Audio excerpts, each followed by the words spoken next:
रामकृष्ण हरी मंडळी, मी आपला डी.एन. साबळे, स्वागत प्रॉपर्टी ठाणे पश्चिम. खरं तर आज परत आपण ठाणा स्टेशनपासून 3.5 किलोमीटर अंतरावरती रुस्तमजी ॲजेरो नावाची जी 10 वर्ष जुनी बिल्डिंग आहे, जी नाशिककडे जाताना आणि टुवर्ड्स मुंबई टू नाशिक रोडला जाताना जी आपल्या उजव्या हाताला लागते त्याच बिल्डिंगमध्ये खरं तर 2 BHKचा फ्लॅट आहे, ज्याचा कार्पेटचा जर आपण विचार केला तर 750 कार्पेटचा फ्लॅट आहे. बिल्डिंग 10 वर्ष जुनी असणार आहे. बिल्डिंगमध्ये जर बघितलं तर प्रॉपर बाल्कनीही असणार आहे आणि एक पार्किंगही असणार असेल.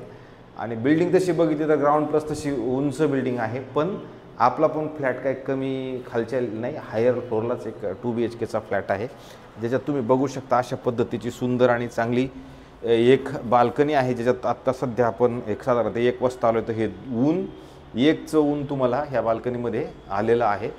आणि बाहेर जाताना याचं नॉर्थ ईस्ट फेसिंगचं आहे आणि आता हा साऊथ वेस्टचा फ्लॅट आहे, त्याच्यामुळे संध्याकाळचं ऊन म्हणा वारं म्हणा तुम्हाला मात्र ह्या घरामध्ये मिळेल. आणि समोर जर बघितलं तर जे रुस्तमजी नवं झालेलं आहे त्या नव्याच्या सगळ्या ॲम्युनिटीज तुम्हाला तुमच्या दिसणार आहेत. ह्या बिल्डिंगला पण वेगळ्या ॲम्युनिटीज आहेत, त्या बिल्डिंगला पण वेगळ्या ॲम्युनिटीज आहेत. ती नवीन आहे त्याची ॲम्युनिटीज त्या दिसतात आपल्याला. आणि आपण जर खाली बघितलं तर ह्याच्याही ॲम्युनिटीज तुम्हाला खाली दिसतात, खालच्या खाली तुम्हाला याच्या ॲम्युनिटीज खाली येतं. अशा पद्धतीचा हा 2 BHKचा फ्लॅट आहे. आणि इकडे जर तुम्ही बघितलं तर इकडे तुम्हाला ठाणे शहर मात्र पूर्ण तुमच्या घरामधनं असं व्यवस्थित आणि चांगल्या पद्धतीचं दिसतंय.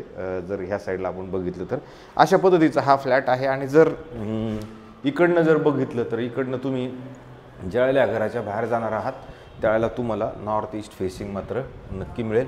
समोर जे आहे रिफ्युजी फ्लॅट असल्याकारणानं समोर जर बघितलं तर रिफ्युजी फ्लॅट आहे.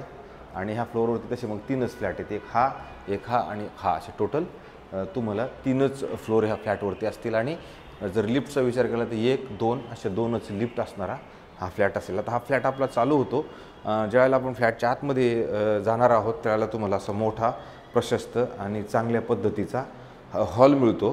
चांगला हॉल आहे, मोठा आहे, प्रशस्त आहे. आणि ह्या साईडला जर तुम्ही बघितलं तर डायनिंगसाठी तुम्हाला प्रॉपर असा स्पेस मिळतो. आणि जर आपण इकडनं जरी बघितलं तुम्हाला मी ज्यावेळेला आपला व्हिडिओ चालू होत होता त्यावेळेला इकडं जर बघितलं अशी मस्त आणि सुंदर चांगल्या पद्धतीची वापरात येणारी बाल्कनी आहे. तुम्ही ही बाल्कनी व्यवस्थित बघू शकता. आणि खिडक्या जर बघितल्या तर टॉप टू बॉटम मोकळंच आहे, त्याच्यामुळे अशा पद्धतीच्या हे खिडक्या पण तुम्हाला याच्यात चांगल्या मिळतात. अशा पद्धतीचा खरं आता साफसफाई नाही आहे कारण फ्लॅट बंद होता. फ्लॅटमध्ये साफसफाईची नक्की आणि 101% गरज आहे. राहिला प्रश्न पाण्याचा, लाईटीचा, तर पॉवर बॅकअप आहे, लाईटीचा प्रॉब्लेम नाही आहे, पाण्याचाही प्रॉब्लेम नाही, लिफ्टला पॉवर बॅकअप आहे, फ्लॅटला पॉवर बॅकअप नाही आहे. नंतर आपण ज्यावेळेला इकडे येतो ह्या साईडला 2 साईडला प्लॅटफॉर्म असणारं किचन तुम्हाला मिळेल. आणि वरती गॅसची पाईपलाईन ऑलरेडी आलेली आहे. आणि इकडे जर आलं तर परत ड्राय बाल्कनीचा स्पेस ऑलरेडी तुम्हाला इकडे दिला गेलेला आहे. राहिला प्रश्न याच्यात आता हे तुम्हाला बदली करणं गरजेचं मला असं वाटतं की नवं घर घेतलं तर गरजेचं असणार आहे, कारण की आता हे थोडंसं 17-10 वर्ष म्हणलं जुनं झालेलंच आहे. नंतर पुढे ज्यावेळेला आपण येणार आहोत त्यावेळेला ह्या साईडला एक वॉशरूम बाथरूम टॉयलेट आहे, जे तुम्ही इकडे हेही मोठं आहे, जर बघितलं तसं इकडून इथपर्यंत तुम्हाला असं वॉशरूम बाथरूम टॉयलेट मिळतं, जे चांगल्या पद्धतीचं असणार आहे. नंतर जर समजा आपण बाथरूमची ह्या कॉमनच्या जर अपोजिटला आलो तर इथं तुम्हाला परत चांगला मोठा असा बेडरूम मिळतो. हा बेडरूम जरी बघितला तर ह्याच्यात पण खिडकी वगैरे तुम्हाला सुंदर आहे. ऊन संध्याकाळचं येईल, हवा संध्याकाळची येईल. आणि इथं कपाटासाठी ऑलरेडी एक वेगळी अशी जागा पण दिली गेलेली आहे. असे कपाट त्याने आता हे काय मतलब फिट केलेलं नाही आहे, मोकळं आहे, पुढं ओढलं तरी ते निघू शकतं. अशा पद्धतीचं हे तुम्हाला इकडे बेडरूम मिळतं. आणि इकडनं जरी तुम्ही बघितलं तुम्हाला मात्र ह्या बेडरूममधनं पण जे नवं रुस्तम जे आहे त्याची ॲम्युनिटीज तुम्हाला तुमच्या घरामधनं प्रॉपरली दिसतात. अशा पद्धतीचं खरं ह्या साईडचं आहे. नंतर ज्यावेळेला आपण पुढे येणार आहोत, पुढे आल्यानंतर तुम्हाला इकडे मात्र खूप मोठी ड्राय बाल्कनी आहे, जिथे तुम्ही कपडे वाळवायला म्हणा त्या सगळ्याच गोष्टी असं लांबलचक इकडे पण जागा आहे. आधी इकडं वॉशिंग मशीनसाठी पण मस्त आणि मोठी अशी चांगली जागा इकडं पण मिळते, त्याच्यामुळं कपड्यांचा कार्यक्रम तुमचा बाहेरचा बाहेर होऊ शकतो. पुढे आल्यानंतर जर तुम्ही इथे आलात तर इथं कपाटासाठी खूप मोठी जागा आहे, म्हणजे एवढी मोठी जागा नॉर्मली मिळत नाही. पण तुमचं एक साईडला ह्या साईडला कपाट येईल आणि ते एकदम मोठं प्रशस्त आणि चांगलं असणार आहे इकडे ह्या साईडला. त्याच्यानंतर इथे आलात तर इथे वॉशरूम बाथरूम टॉयलेट मात्र इकडं परत आहे, आंघोळीसाठी असं वेगळा परत करून ठेवले. वॉशरूम बाथरूम टॉयलेट तुम्हाला जे समजायचं ते समजा, अशा पद्धतीनं हे पण आहे. त्याच्यानंतर बाहेर आलो की बाहेर मग मात्र आपलं हे आपलं वेगळं बेडरूम चालू होतं. तुम्ही इथं फक्त बेड लावा आणि त्या साईडला परत जरी तुम्हाला स्टोरेज पाहिजे असेल तर स्टोरेजसाठी परत इथंही जागा उपलब्ध आहे.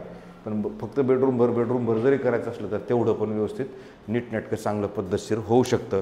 आणि इकडनं जरी व्ह्यू बघितला तर तुम्हाला खाडीचा व्ह्यू दिसतो, कळवा खारेगाव दिसतं आणि परत हे स्विमिंग पूल, क्लब हाऊस, जिम ज्या रुस्तमजीचं आहे ते दिसतं. अशा पद्धतीचा जर कोणाला ठाणा स्टेशनपासून जवळ येणं जाणं असायला पाहिजे आणि मुंबईला जाणं येणं आहे बाबा, किंवा मग समृद्धी कनेक्टेड किंवा अशा पद्धती नाशिकला जाणं येणं रातचं अपरात्री कधी जायचं असेल तर त्यांच्यासाठी मला असं वाटतं हा एक लोकेशन चांगला असू शकतो. राहिला प्रश्न किमतीचा, तर किंमत ह्या मालकाने आपल्याला सांगताना आता 1,60,00,000 रुपये किंमत सांगितलेली आहे.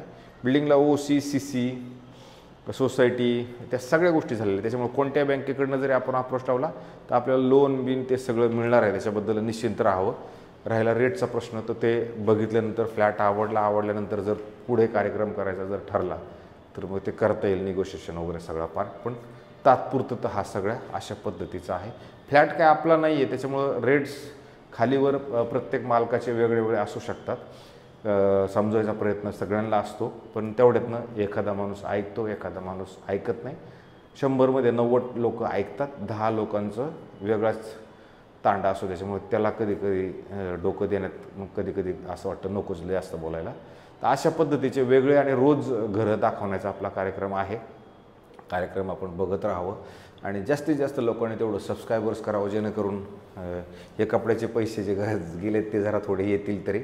तर तेवढं सबस्क्राईबर मात्र करा, कारण की तुमच्या सबस्क्रायबर्स हे माझा पूर्ण पुढचा कार्यक्रम अवलंबून असणार आहे. तुर्तास थांबतो मंडळी.